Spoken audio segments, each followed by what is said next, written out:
എന്താണ് മോട്ടീവ്?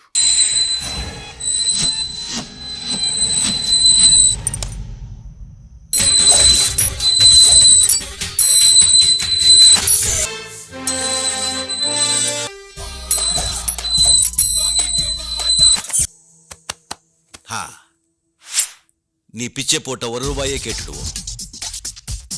பூ விழுந்தா சட்டப்படி தண்டனை, സിംഗ വിളുന്ന സ്വന്തം ദണ്ഡന. സിനിമയിലെ തീമിനെ സപ്പോർട്ട് ചെയ്യാൻ വേണ്ടിയിട്ട് ഇടയ്ക്കിടയ്ക്ക് സിനിമയിൽ വരുന്ന എലമെൻസിനെയാണ് ഈ മോട്ടീവ് എന്ന് പറയുന്നത്. ഇതൊരു പക്ഷെ ഒരു മ്യൂസിക് ആയിരിക്കാം, ആക്ഷൻ ആയിരിക്കാം, അല്ലെങ്കിൽ ഏതെങ്കിലും ഫിസിക്കൽ എലമെൻറ്റ്സ് ആയിരിക്കും, അല്ലെങ്കിൽ വല്ല കളർ പാറ്റേൺ ആയിരിക്കാം, അല്ലെങ്കിൽ ഒരു ഡയലോഗ് ആയിരിക്കാം. പക്ഷേ ഇത് ഇടയ്ക്കിടയ്ക്ക് സിനിമയിൽ വന്നിരിക്കും. ഇത് നിങ്ങൾക്ക് അറിയുന്ന കാര്യമാണ്. ഇപ്പോൾ നമ്മൾ ഉദാഹരണത്തിന് ഏതെങ്കിലും ഒരു വില്ലൻ വരുന്ന സമയത്തോ അല്ലെങ്കിൽ ഒരു ഹീറോ വരുന്ന സമയത്തോ ഒരു പർട്ടിക്കുലർ ബീജിയോ അവർക്ക് ഉണ്ടായിരിക്കും. അവർ എപ്പോൾ വരുന്നു ആ സമയത്തെല്ലാം ആ ബീജിയോ ഉണ്ടായിരിക്കും.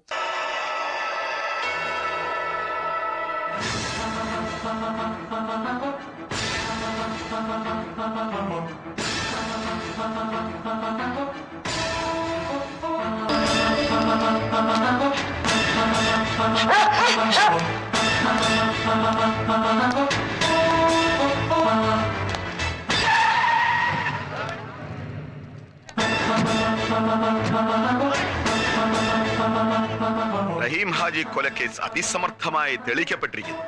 കുറ്റവാളി പിടിയിൽ. മോട്ടീഫിന് ഏറ്റവും നല്ലൊരു ഉദാഹരണം ശിവാജി എന്ന് പറഞ്ഞ സിനിമയാണ്. നമുക്ക് എല്ലാവർക്കും അറിയാം, ശിവാജി എന്ന് പറഞ്ഞ മൂവിയിൽ ആ റോഡ് വക്കത്ത് ദോശ കഴിച്ചുകൊണ്ടിരിക്കുന്ന സമയത്ത് ഇദ്ദേഹത്തിൻ്റെ കയ്യിൽ ഒരു കോയിൻ ഉണ്ടാവും. അത് വില്ലൻ കൊടുത്തിട്ടുള്ള ഒരു രൂപയുടെ കോയിനാണ്. ആ കോയിൻ പല ഭാഗങ്ങളിൽ ഈ സിനിമയിൽ ഉപയോഗിക്കുന്നുണ്ട്. അവസാനം ആ വില്ലൻ മരിക്കുമ്പോൾ അയാളുടെ നെറ്റിയിൽ വെക്കുന്നതും അതേ 1 രൂപ കോയിൻ തന്നെയാണ്. ഇതിനൊരു ഉദാഹരണമായിട്ട് നമുക്ക് പറയാം.